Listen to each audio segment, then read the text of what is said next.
Halo, assalamualaikum warahmatullahi wabarakatuh. Kembali lagi di podcast Putri Rahmawati. Baik, hari ini kita kedatangan tamu dari jauh banget, dari Kulon Progo. Masya Allah. Terima kasih banyak. Sama-sama. Udah sampai Yogyakarta. Pengen ngisi. Memang diundang untuk mengisi acara podcastnya Putri Rahmawati. Dan spesial banget dari Kulon Progo karena ingin memberikan edukasi tentang tata kecantikan. Dan Kak ini dulu kuliah di Tata Rias ya. Nah, nanti teman-teman yang memang ingin mengetahui informasi tentang kuliah di tata kecantikan akan banyak diberikan informasi oleh Kak ini. Jadi stay tune ya. Sekarang kita langsung mulai aja ya tentang pembahasan kita tentang sekolah tata kecantikan di Universitas Negeri Semarang. Universitas Negeri Semarang. Baik, boleh ya Kak kita perkenalkan dulu Kak ini, nama lengkapnya, statusnya mungkin, siapa tahu ada yang mau mengkitbah. Waduh. Amin. Monggo Kak ini boleh silakan. Bismillah, iya, nama saya, nama panjangnya Nurul Aeni. Biasanya dipanggil Aeni. Umur saya 25 tahun. Statusnya masih single ya. Doakan semoga tahun depan ada yang mengkitbah atau sudah ada sebenarnya? doakan saja, amin. Amin, mudah-mudahan Mbak Putri disegerakan juga. ya. Bismillah, amin, mudah-mudahan kita semoga disegerakan untuk sama-sama menjadi ibu dan istri ya. Amin. Amin ya Allah. Untuk Kak ini sendiri dulu kuliah di tata kecantikan dari mulai tahun berapa tuh Kak? Saya angkatan 2013. Itu benar-benar gelombang kedua kalau nggak salah. Kecantikan baru dibuka di UNES. Baru banget? Iya. Oke. Jadi persaingannya mungkin belum seketat yang sekarang karena adik tingkat atau kenalan-kenalan gitu. Kalau misalnya mau masuk kecantikan sekarang itu kayak sulit banget gitu loh Mbak. Soalnya untuk apalagi tahun-tahun ini kan MUA itu kan lagi ngehits banget. Betul. Jadi emang persaingannya mungkin agak ketat gitu ya. Apalagi itu kan negeri gitu. Sedangkan tapi kayaknya ini di Jogja ini mau buka S1 juga ya, tapi swasta gitu kalau nggak salah. Di daerah mana itu kurang ini sih, kurang lah. Daerah Bantul ya kalau nggak salah ya? Iya kali ya Kak, Mbak. Soalnya ada Tata Boga juga ya. Jadi kalau di UNES itu dulu udah S1. Iya, kalau di UNES udah S1. Sedangkan kalau di UNY itu kan D3. Jadi kan kalau mau keluarnya pengen jadi guru atau tenaga pendidik, pengajar, misal kayak di BLK, SLB, nah kayak gitu kan lebih ke sarjana pendidikan. Sedangkan kalau di UNY itu kan dia teknisi ya, prakteknya gitu. Jadi keluarnya bukan pendidikan. Jadi walaupun D3 di UNY itu kan sekolah pendidikan ya. Itu berarti D3-nya tata kecantikan murni maksudnya berarti? Iya, murni. Dan kalau misalnya pengen dapat gelar sarjana, dia tetap harus transfer lagi gitu kan Mbak untuk S1-nya. Jadi seperti ambil akte 4 gitu ya mungkin ya. Nambah berapa tahun itu Kak kalau transfer? Minimal 1 tahun ya. Oh, 1 tahun. Kebanyakan teman-teman saya itu nanti yang lanjutnya di UNESA Surabaya. Oke. Untuk materi yang didapat selama perkuliahan di tata kecantikan, alhamdulillah banyak banget sih Mbak. Tapi ini benar-benar fokus tenaga pendidik ya. Jadi nanti ada kayak ilmu-ilmu kependidikan, terus diajarkan juga nanti salon persalonan, terus juga ada make up Nusantara dari mulai berbagai pulau di Indonesia, terus make up internasional, kemudian juga ada kayak spa gitu-gitu, persalonan gitulah Mbak. Terus ilmu umumnya mungkin kayak agama, lain-lain gitu, kayak ya, kuliah biasa. Kuliah umum gitu, tetap ya, itu dikasih ya bahasa Inggris gitu-gitu. Iya, tapi mungkin cuma di semester 1. Nanti untuk fokusnya itu lebih ke semester 2 ke atas. Semester 1 itu biasanya diisi dengan teori-teori gitu loh Mbak. Jadi nanti untuk prakteknya mulai dari semester 2 ke atas. Oke. Gitu. Nah, untuk praktek sendiri nih Kak, itu dibaginya seperti apa? Karena kan ada spa, terus ada mungkin pengantin-pengantin dari Nusantara itu bagaimana? Maksudnya dibaginya untuk tata cara penyampaian materi dari kampusnya gitu. Misal pengantin Nusantara ini, misal ada berapa SKS gitu ya. Nah itu misal satu pertemuan membahas tentang make up pengantin Bali. Misal tema yang umum dulu gitu make up pengantin Jawa. Nah itu kan Jawa terkategorikan beberapa juga, kayak pengantin Solo, pengantin Jogja, terus Semarang juga ada. Itu kan udah beda-beda adatnya, itu masing-masingnya beda gitu loh Mbak, ada maknanya tersendiri. Nah nanti kemudian kalau udah Jogja, udah Jawa maksudnya, nanti masuk ke Sumatera, terus juga Kalimantan, Bali, nah kayak gitu-gitu. Nah, berarti pengantin Nusantara itu nanti benar-benar dipelajarin. Jadi kayak misalkan contohnya Bali nih. Bali itu benar-benar dipelajari dari adatnya Bali gitu, atau seperti apa? Contohnya nih, misalkan teman-teman belum mengerti nih maksudnya gambarannya itu seperti apa. Boleh dicontohkan salah satu, misalkan kalau kita mempelajarin Jawa misalkan kayak gitu, yang benar-benar dipelajarin dari awal sampai akhir pengantin Jawa itu apa yang dipelajarin dari adatnya, mungkin dari misalkan harus pesnya harus pakem, terus udah kayak gitu harus menggunakan sakral apa gitu. Nah itu mungkin perlu untuk gambaran teman-teman gitu. Saya ambil contoh kayak misal pengantin Jogja gitu ya Mbak. Nah nanti mempelajari dari proses adat acara hari H. Kayak misal ada kacar kucur, isinya apa aja kacar kucur gitu. Dan makna-maknanya itu dipelajari juga gitu. Nah terus juga ada pakem dari make upnya, misal paesnya, perbedaan dari Jogja sama Solo, terus aksesorisnya, jenis sanggulnya. Nah itu kan juga ada filosofinya masing-masing gitu loh Mbak. Betul. Itu jadi nanti dibagi per kelompok. Itu mungkin tergantung dosennya ya, tiap dosen kan berbeda. Nah itu kita presentasi, nanti kan satu hari itu satu pengantin gitu, jadi keesokannya pertemuan berikutnya beda pengantin lagi gitu. Jadi terus langsung ujiannya nanti kan di apa kayak diacak gitu Mbak, nanti dipilih gitu. Kayak ujian pembawaan ya, kalau anak isi itu kan ujian pembawaan gitu, ada Mungkin.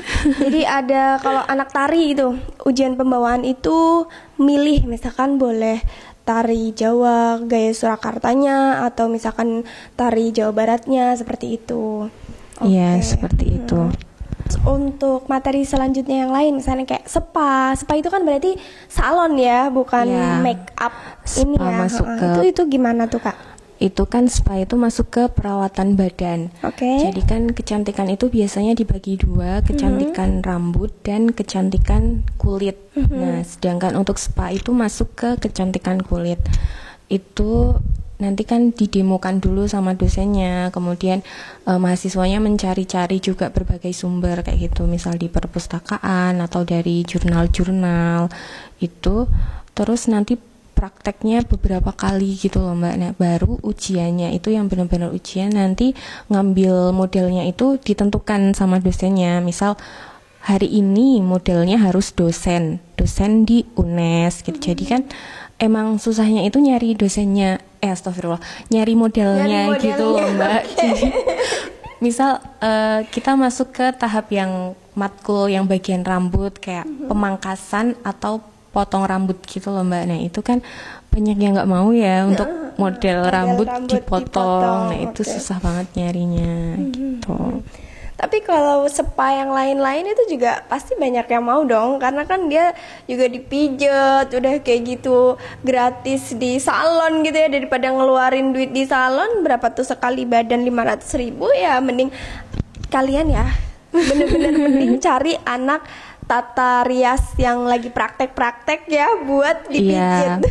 Betul itu. Kalau misal kayak facial terus spa itu emang banyak yang minat Mbak. Jadi mudah banget nyari modelnya. Tapi kan dari dosen itu biasanya ditentukan modelnya harus dosen. Kenapa? Karena itu kan ada kayak lembar penilaiannya gitu loh. Nanti pijitannya gimana, pelayanannya gimana. Jadi kan dosen itu yang menilai gitu. Kalau misal kurang enak, kurang pelayanannya kurang bagus sebagai beautician, kan istilahnya kalau di salon itu kan yang pemegangnya itu kan beautician gitu loh Mbak. Ada bahasa-bahasanya gitulah kalau di kampus. Oke.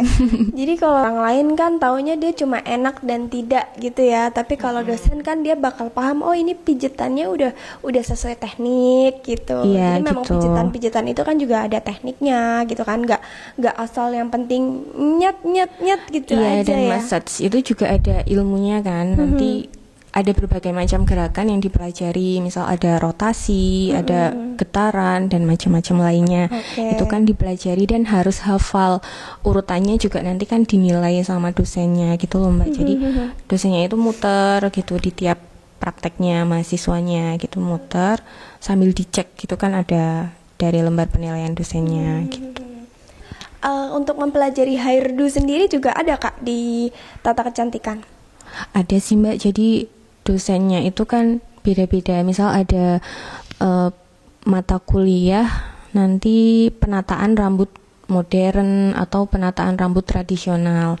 Penataan rambut tradisional itu yang tadi itu pakem gitu loh Mbak. Misal penataan rambut Jogja, nanti ada ukel tekuk, ukel konde gitu-gitu kan, beraneka macam gitu Mbak. Nah itu pakemnya juga benar-benar dipelajari, dan alhamdulillah itu dosen di sana itu kan akreditasinya mungkin bagus gitu ya Mbak. Jadi misal salah dikit gitu bongkar ulang, suruh pulang gitu loh Mbak. Jadi jadi benar-benar sampai bisa banget. Misal kurang rapi dikit gitu, terus ada jeraput dikit gitu, pokoknya suruh pulang gitu Mbak. Ya mungkin dulu menderita banget, tapi sekarang kayak ngerasa oh ya Allah, iya itu emang bagus sih kayak gitu.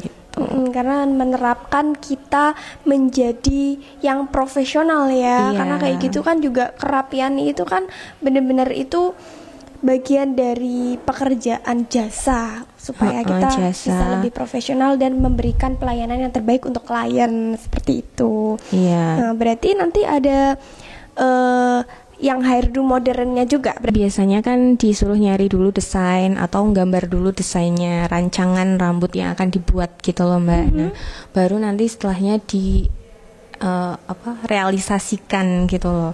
Tadi udah membahas mengenai pengantin Nusantara. Kita juga sudah membahas mengenai sasak sanggul ya, terus membahas mengenai hairdo, terus spa kayak gitu. Terus kemudian ada materi yang lainnya lagi, misalkan seperti hantaran mungkin atau dekorasi, itu seperti apakah ada diberikan di mata kuliah juga kan ya? Iya, jadi hantaran terus dekor itu kan diajarkan juga sama dosen seni di sana. Jadi hantaran itu juga kita wajib membuat gitu. Nanti nyari dulu desainnya, terus diajukan sama dosennya. Nanti kalau di ACC yes, berarti bikin. Kalau sekiranya sama dosennya kurang suka, nanti cari desain lain, terus baru dibuat. Untuk hantaran itu kan banyak gitu ya Mbak. Ada nanti mahar, terus kayak seserahan, misal pakaian, brokat, sepatu, tas. Nah itu kan dibuat. Jadi kita juga belajar hal-hal kecil kayak gitu.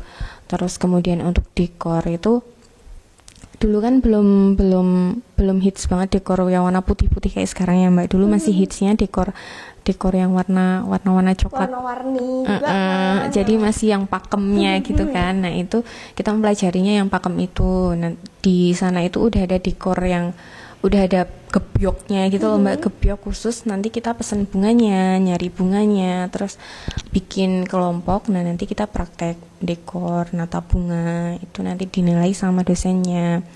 Nah selain dekor pelaminan, kita juga dituntut buat dekor kayak misal dodol dawet, siraman gitu. Jadi ada pakemnya gitu loh Mbak.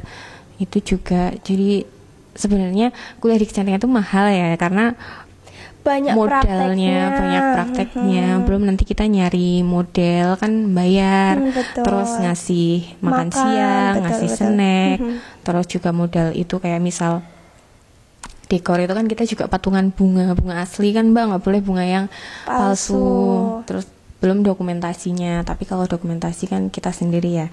Nah setelah kita praktek-praktek kayak gitu, biasanya disuruh untuk membuat laporan.